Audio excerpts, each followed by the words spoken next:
I'm Kimber. I'm Shelby, and our object is a camera. So we're going to talk about how we can use this camera in several different ways, in several different settings, with several different populations, to be used as an occupation and as a means of therapy in rehab. Stay tuned.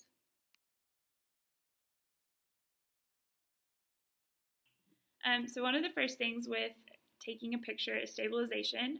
So we could have the patient start maybe with support from a table with taking pictures, and then we eventually want to work up by just having them take more pictures, maybe using their body as support, and then eventually being able to be without support against gravity, so that they can, do photo shoots and take lots of pictures.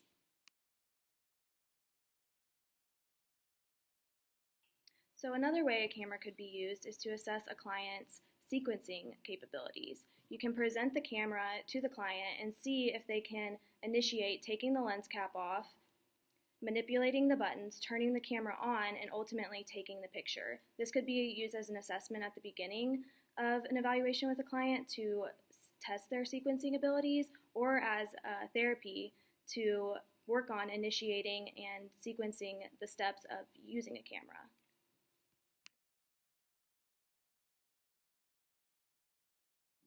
Another example in an outpatient hand setting, so using a camera, as you can see with all the buttons, it's kind of big, would work on a lot of fine motor, would work on grasping skills, would work on range of motion with the hand just to be able to grasp.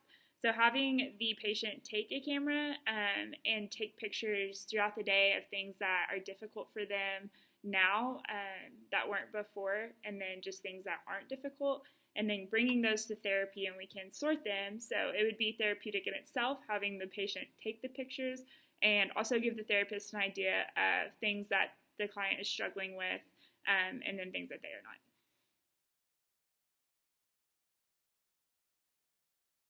Another way a camera could be used is in a mental health facility. A camera could be used to create a photo voice project, which essentially is just taking pictures of items that the client finds meaningful, and this really can encourage social interaction and self-expression within a group setting, or even one-on-one with the therapist.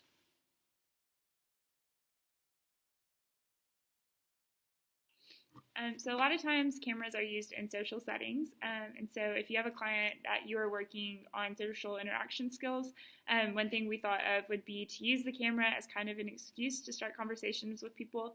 And so having the client maybe go to another therapist or maybe another staff member and ask them, initiate conversation by asking them if they would be in a picture or be willing to take a picture with them, trying to get that initiation of conversation.